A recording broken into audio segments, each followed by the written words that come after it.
Pakinggan natin ito mga. Ali, tama ka, no? Hinihimok na ni dating Governor Chavit Singson ng taong bayan na magsagawa nga nitong one-time big-time rally para umano maipaninig na sa Malacanang ang matagal ng hinaing ng mga Pilipino at ng taong bayan ukol nga dito sa hindi matapos-tapos na investigasyon kaugnay sa anomalya. Nadinig na ng Pangulo. Ilang rally na kayo? Di ba? September 21, may November 16 pa, di ba? Right? Di ba yung sa ICI? Wait, ICI. Sa INC? No. Okay. Meron, di ba? 2 araw. September 21, may November 16, 2 araw yon. Dapat nga 3. May November 30, right? Oh, dinig na. Dinig na yan. Ang flood control projects. Honorable Bongbong Marcos and Speaker Martin Romualdez, with your permission, I'm going to Malacanang alone to challenge you into a debate. Debate? So, pag-debate, ano mangyayari sa debate? About this press con with all the media as a witness. Yan ang matapang hamon ni former Ilocos Sur Governor Chavit Singson kay Pangulong Bongbong Marcos Jr. kasunod ng kanyang alegasyon na ang Pangulo umano ang utak sa likod ng korupsyon. Diba?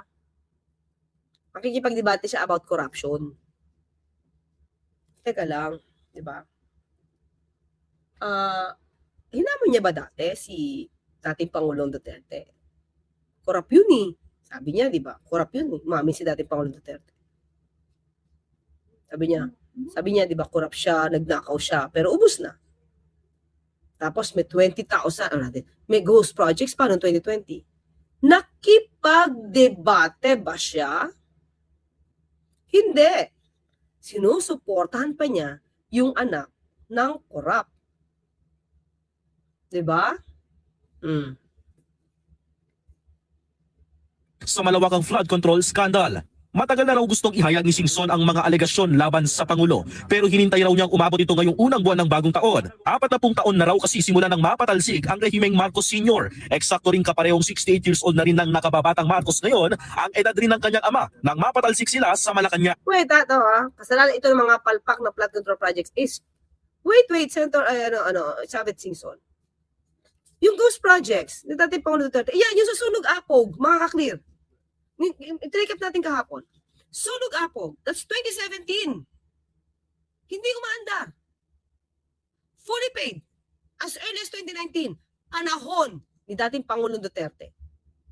Binayaran kahit hindi pa tapos. Ngayon hindi gumagana. That's 2017. Tingin nyo ba? Hindi nakapatay ng tao yung mga proyekto na yun. Bakit lahat ng palpak na flood control projects isisi sa Pangulo? 2 years pa lang, almost 3 years pa lang siya. Almost, tama na, 2022. To 2026, to 2025. 26. 3 years. Diba?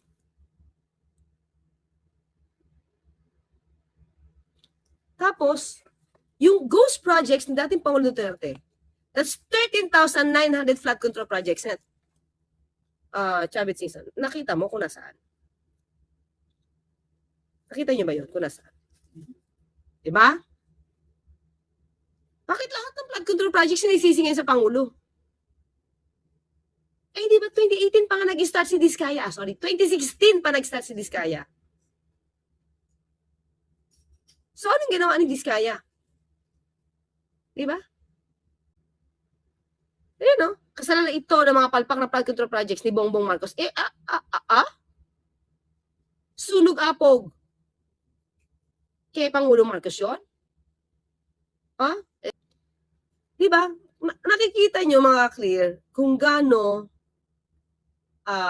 ka-bias ang report na ito.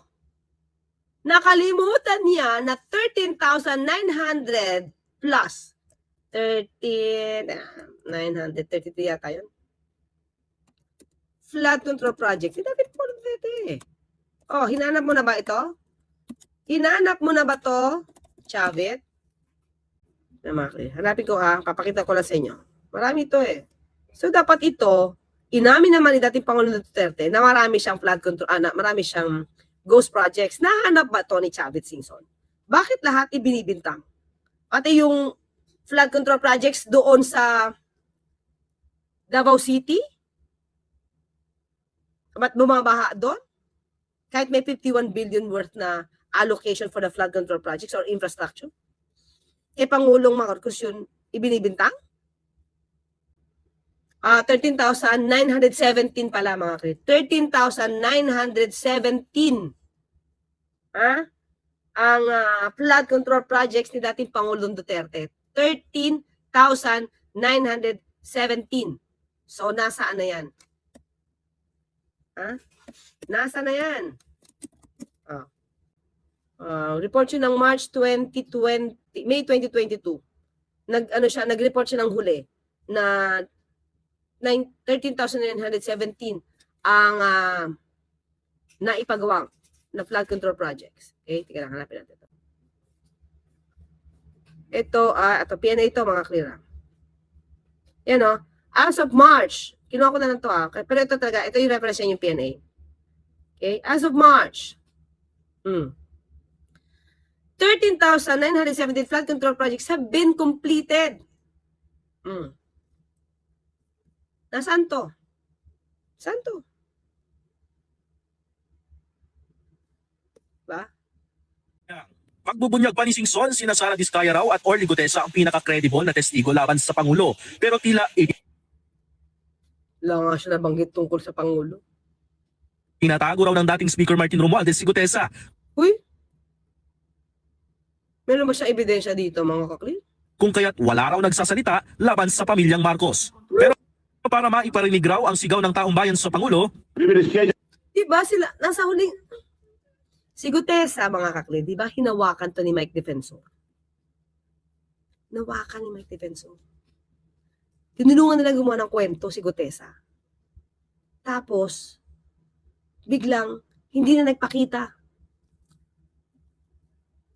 Baka natakot sa ginawa niya sarili niyang kwento. Na hindi niya alam yung kwento niya kasi parang mas may alam pa si Senator Marcoleta. Basahin mo na lang. Diba? Para hindi ka maligaw. Oh. a one-time, big-time rally. And nakikiusap ako sa lahat ng religious organization, lahat ng nagmamahal sa ating bansa, lahat ng ayaw sa katiwalian, pag-rapid corruption. So lahat, tinanyayahan ko kayo, pero magtatanong ako kung kailan yun, but it should be ASAP. And we will march to Malacanang. wala pa raw So, for what? March to Malacanang, for what? People power?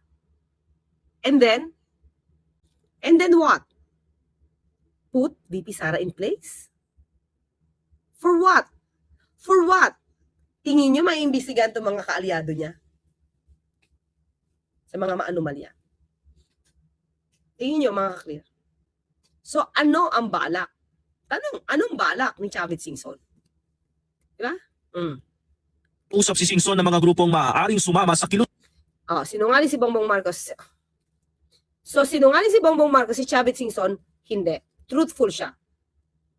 Truthful siya. Siya daw nag-umpisa. Totoo naman, sige mga clear. Sino ba nag-umpisa magpa-imbestiga ng flood control projects na ito? At umabot sa ganito kalaki. Tandaan natin, never in the history tell me, baka mali na naman ako, baka mali ako. Sinong tao ang nagbalik ng kickback nang hindi pa kinakasuhan? Sino? Diba? para maiparinig sa Pangulong Bongbong Marcos ang hinaing ng taong bayan. Pero Nadinig na nga niya, marami nang hinaing, nadinig na nga niya, kaya nga patuloy siya sa kanya pagpapaimbestiga, di ba? isa ang sinisuguro ng dating mambabatas na maraming dadalo sa tinawag niyang one-time big-time rally. Bukod sa hamon na debate, may open letter rin si Singson kay AFP Chief of Staff Romeo Browner Jr. na binasa niya sa harap ng media. Sinabi nitong hindi raw China ang kalaban ng Armed Forces of the Philippines o ng AFP at ng mga Pilipino. O, di ba? Hindi pa China ang kalaban natin. So, okay lang. Okay lang yung pag-water cannon. Okay lang. Diba? Okay lang sa kanila. Baka Browner, huwag yun ang pansinin yung China. Hindi yun yung kalaban. So, huwag na pansinin yung mga win-water cannon. Huwag na. Diba? Hayaan mo yung mga mangingisdang malunod. Hayaan mo yung mga, nasaan na yun? Yung MB Sierra Madre na yun? Saan natin? Yung ating vessel na nangangalawang na pero pinaproteksyonan pa rin. Teka, ang pangalan nun. BRP Sierra Madre. Ano yun? Hayaan mo nang lumubog. Hindi natin kalaban China eh.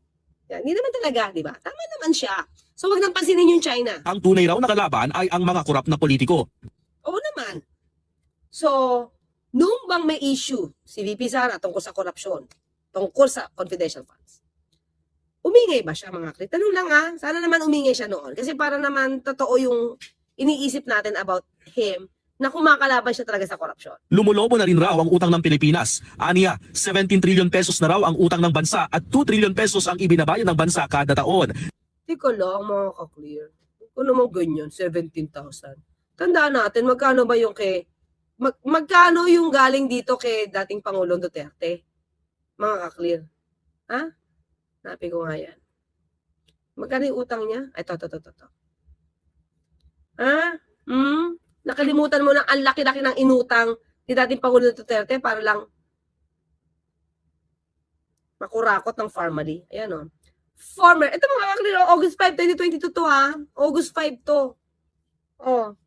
Former President Rodrigo Duterte left office with 12.79 trillion debt pile. Magta 13 trillion. Diba? Magta 13 trillion, no? Tapos ngayon, sa 17, galit na galit ka na, ang daming sakuna sa atin. At binigay ang pera mismo sa lugar, sa city, sa lungsod. Mga kakli, hindi tulad doon sa panahon ni dating Pangulong Duterte, may pandemic na, yumaman pa si Michael Yang. Diba? At yun ay inaprubahan ni dating Pangulong Duterte dahil ang sabi niya, ano ba naman magagawa natin? Negosyante yan, adre. Gustong kumita. Oh. Tolerated, di ba? So itong utang, Chavit Singson, iniwan almost 13 trillion. So ngayon, ang utang 14. Ang utang lumalabas 17, 4 lang. 4 lang.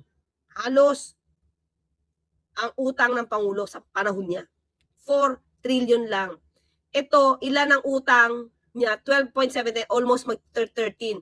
Magkanong iniwan na utang lang ni Pinoy? 7? Diba? 7? Less than 7? Mga ganun.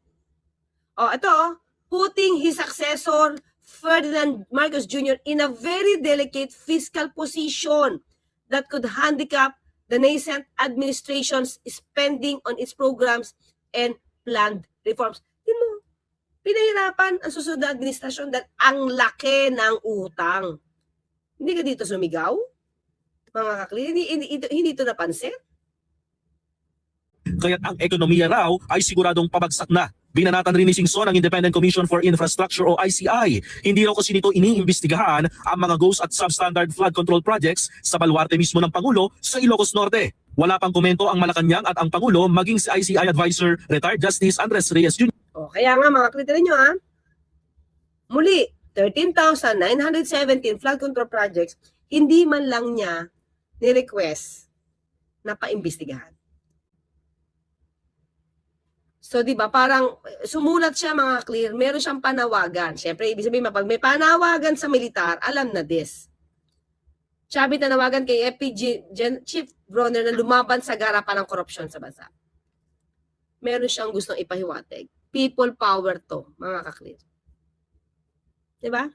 Nananawagan si dating Ilocos Sur Governor, Chavit Singson kay Armed Forces of the Philippines Chief of Staff General Bronner, na lumaban sa garapan ng korupsyon sa bansa. Sana nung pa sinabi yan, kasi garapan yung korupsyon na nakaraan. Ang kanyang open letter pa sa AP Chief, iginiit ni Singson na ang pinakamalaking banta sa Pilipinas ay ang korupsyon sa loob ng bansa ay hindi ang China o iba pang dayuhan. Binanggit rin niya na lumalala ang problema ng gobyerno habang labis na pinupukusan nito ang panlabas na banta. Inihikayat din si Singson ng AP na ipahayag ang kanilang paninindigan laban sa katiwalian. Diba? Nananawagan sa militar, di ba? Tinutukoy ni Singson ang umano'y maanumalyang flood control project sa Ilocos Norte bilang halimbawa ng malawakang korupsyon. Wow, talaga. Davao City, wala siya nabanggit, no? Subalit maliing tinanggi ni Japit ang akusasyon na siya ay nakinabang sa mga proyekto. Wala daw siya napakinabangan. Okay. Okay, so yun, mga clear. Ito na, mga clear. Ito na. pinatulan siya ng AFP, alam naman natin kung anong gusto niya mangyari dyan. Okay? Pakinggan natin ang mensahe at aralin natin mga ka-clear ha. Okay? 3 minutes to. We have taken note of the public statements made by former Ilocos Sur Governor Luis Chavit Singson yesterday, Buti nga pinatulan pa siya ng AFP. Oh. January 5. The Armed Forces of the Philippines maintains its unwavering adherence to the 1987 Constitution, specifically Article 2, Section 3, which explicitly declares civilian authority is at all times supreme over the military. The Armed Forces of the Philippines operates strictly within the chain of command that is anchored on this supremacy. We perform our duties under this civilian authority, which directs the military's establishment in the execution of our mandate. It is in this specific context that the Armed Forces of the Philippines fulfill our role as a protector of the people and the state by remaining disciplined, professional, and united. The Armed Forces of the Philippines ensures that our force is employed solely for its constitutional goals. Oh, di sila papatol sa people power. Ang mandate nila to follow the Constitution, to abide by the Constitution. Diba? To secure the sovereignty of the state and the integrity of the national territory.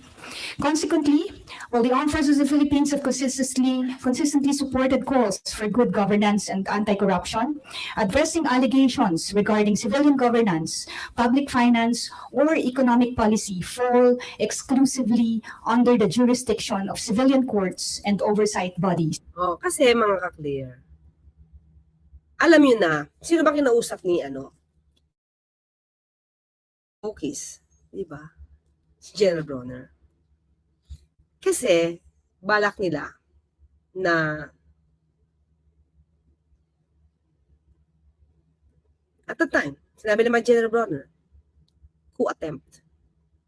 So pagka ang militar bumitaw, no? Ang suporta sa Pangulo, mahihirapan talaga. People power talaga yan. Kaya yun ang tinutumbok nila eh. Tinutumbok nila militar. Di ba? Kaya ang tanong natin, okay, sige, kukunin mo militar, halimbawa, nakuha mo, naingganya mo, then what's next? Ipisara na? Ano kaya mangyayari sa bansa? Diba? Pero nagmamadali talaga sila na mawala ang Pangulong Marcos Jr. dahil ayaw na ito nangyayari pag-iimbestiga. Na managot, ang dapat na managot. Ayaw nila niyan. Not the military. This must be addressed through established legal processes. Yun. Within our own ranks, the Armed Forces of the Philippines maintains zero tolerance for misconduct. We do not shield offenders. Valid complaints. Oh, we do not shield offenders. Ano mangyayari niyan mga clear? Diba? Kapag niluklok mo, yung isang kurap, o anak ng kurap, o di parang shield din nila yung isang offender. Diba? Against personnel are handled swiftly through internal mechanisms and proper courts. We caution that calls for military personnel to engage in partisan politics or act outside the chain of command undermine our institutional integrity. While we respect freedom of expression, we remain focused solely on our mission, deferring matters of political accountability to the appropriate civilian institutions. At a time when national unity is paramount to defend our sovereignty in the West Philippine Sea, we urge the public to be discerning. O, diba? O, maging discerning daw. Huwag niyo sabihin walang issue sa West Philippine Sea. Diba? Kitang-kita niyo kung saan yung linyahan, diba? Diba? We must be vigilant against narratives that masquerade as patriotism, but in reality align with the advanced interests of foreign entities seeking to encroach upon our territory. O, diba? Lately, mga kaklira, may senador. Makikita mo saan ang gawi. Hindi na gumagawi para sa Pilipinas, eh. Diba? I mean, let's just protect our own interests. Not the interest of anybody, any other country. Diba? Territory. Ang panawagan po sa sandatahang lakas ng Pilipinas ay malinaw ang sagot. sundin natin ang saligang batas. O, di ba? Yun lang. So anong purpose? If you want just to gather people for a rally, why call out General Bronner? Diba? Diba? Ano sabi ni ano dito? Ni Chavit Singson na ano daw? Teka lang yung tungkol sa hindi ka na makakaligtas? Tama ba? Hindi ka makakaligtas dito. Ang laking ginawa niyong kalokohan. Diba?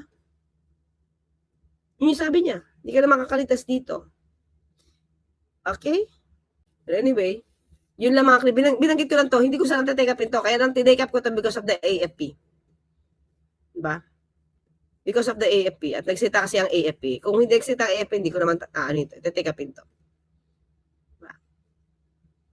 So, kitang-kita mo na. Ang tanong na naman ay Chavit Singson. So, okay. O, sabihin mo may point ka. Okay. O, kung papalisin mo si Pangulong Marcos Jr., ano na susunod? Anong gusto mo mangyari? VP Sara. Bakit? Kasi sinusuportahan mo. Diba? Kasi sinusuportahan mo. So, after that, ano mangyayari? Kay VP Sara?